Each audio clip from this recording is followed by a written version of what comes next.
یا ان میں کوئی ملاوٹ ہو چکی ہوئی؟ کیا پہنچی ہیں جو کتابیں ہم تک پہنچی ہیں تاریخ کی اور روایات میں بھی، حدیث کی جو کتابیں ہیں اس میں بھی کئی واقعات جو ہیں وہ تاریخ سے ہی متعلقہ ہیں. نبی صلی اللہ علیہ وآلہ وسلم کے سارے فرامین، مطلب وہ حدیث سارے فرامین نہیں ہیں نبی صلی اللہ علیہ وسلم کے. اس میں ایک بات کہوں، ہماری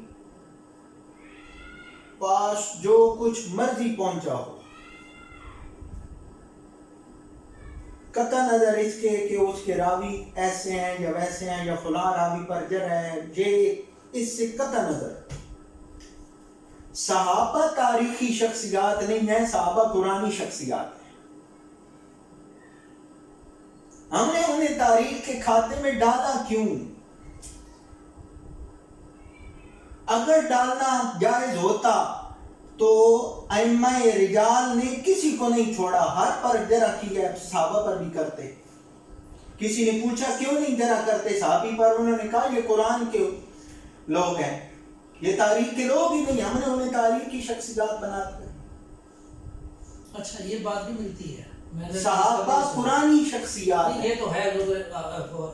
ان کے سارے معاملات اللہ وَقُلْ وَعَدَ اللَّهُ الْحُسْنَى، فرمایا کہ میں نے سب کے ساتھ جنت کا وعدہ کر دیا.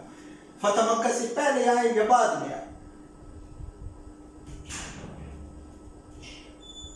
اور کون کہہ رہا ہے؟ خالق کائنات، جو آگے یہ بھی فرما رہا ہے کہ میں ان کے عملوں سے بھی باخبر ہوں. یہ نہ سمجھنا کہ میں نے ایسی سرٹیفکیٹ اوپر سے دے دیا اور اندر معاملہ کچھ اور ہے، نہیں. میں نے جو سرٹیفکیٹ وَقُلْ وَعَدَ اللَّهُ الْحُسْنَى کا کم پڑھتے ہیں نا، آیت کے اگلے الفاظ کیا؟ وَاللَّهُ بِمَا تَعْمَلُونَ خَبِيرٌ، اللہ جانتا ہے جو کچھ تم کرتے ہو، خبر رکھتا ہے. تو اس کا مطلب ہے پہلا سرٹیفکیٹ انجان بن کے، یا میں اسے کون سے الفاظ میں کہوں کہ وہ اللہ کی شان کے خلاف بن جائے گی بات.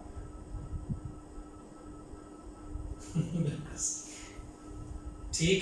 تو صحابہ قرآنی شخصیات ہیں، ہم نے انہیں تاریخ کے کھاتے میں ڈال دیا. اچھا یہ بات جو آپ نے ابھی کہی ہے یہ کنفرم ہے صحیح کہ ان پہ کسی نے جرح نہیں کی؟ بالکل جرح ہے ہی نہیں. آپ کوئی بھی اسماء و رجال کی سینکڑوں کتابیں ہیں، ایک نہیں ہے.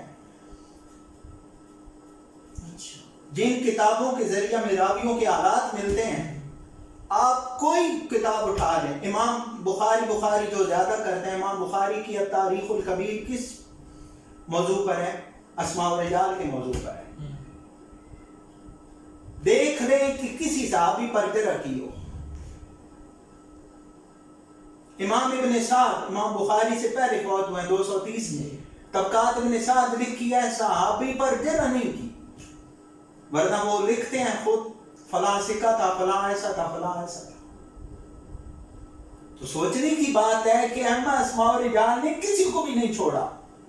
خود امام بخاری پر اتنی سخت جرح ہے کہ اگر وہ جرح میں آپ کے سامنے بیان کروں تو آپ کے لیے پریشانی کا سبب بن جائے. امام بخاری پر جو لوگ امام ابو حنیفہ کے بارے میں بات کرتے وہ کہتے ہیں جو فلاں نے جرح کی، فلاں نے جرح کی. امام بخاری پر اس بھی سخت جرح ہے. امام بخاری پر کفر کا فتویٰ بھی ہے. میں آپ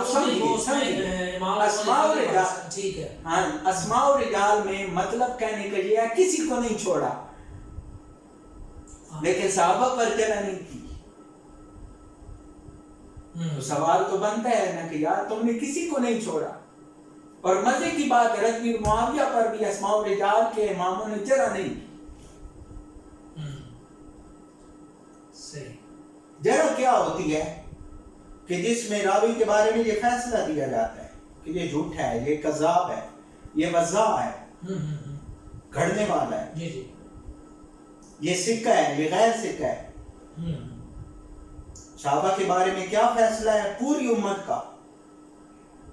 کلہم عدول، الصحابۃ کلہم عدول، سارے صحابہ عادل ہیں. اب یہ تقسیم مودودی نے کی کہ یہ روایت کے معاملے میں عادل ہیں، باقی معاملے میں عادل نہیں ہے. عجیب بات ہے، جس کا کردار نہیں ٹھیک اس نے روایت کیا ٹھیک کر دی. جو حضور کے بارے میں جھوٹ نہیں بولتے، اس کا مطلب ہے باقی معاملات میں جھوٹ بولنا جائز ہے؟ نہیں، کسی جھوٹ تو ہے ہی نجائز. جھوٹ جھوٹ ہے، چاہے حضور کے بارے میں بولا جائے یا ذاتی معاملات کے حوالے سے بولا جائے.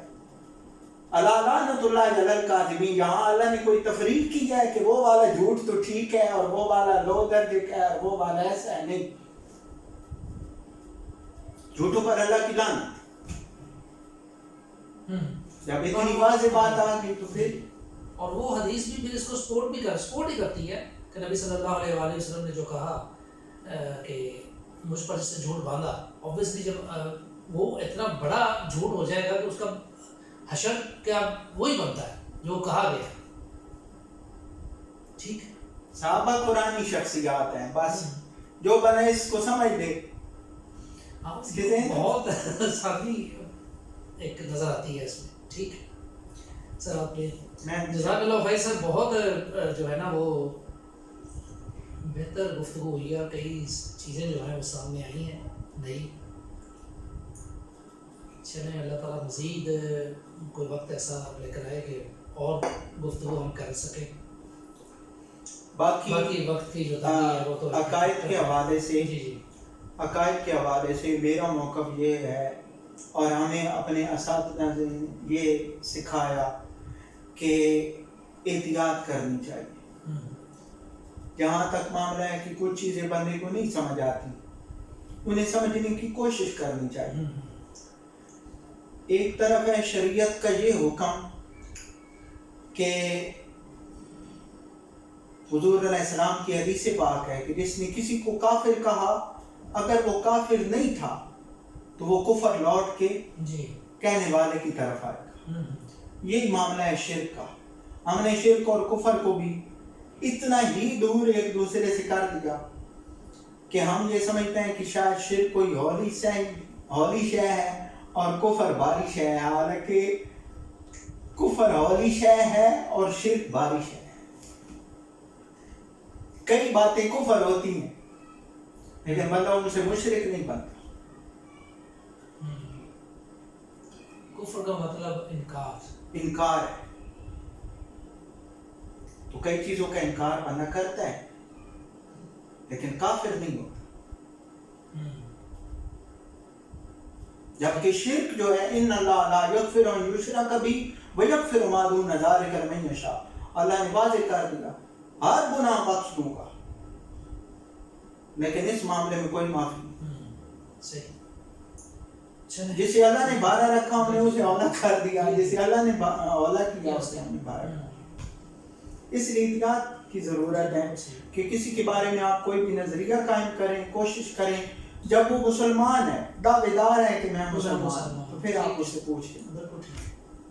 ٹھیک ہے سر، بہت شکریہ سر، جزاک اللہ خیر.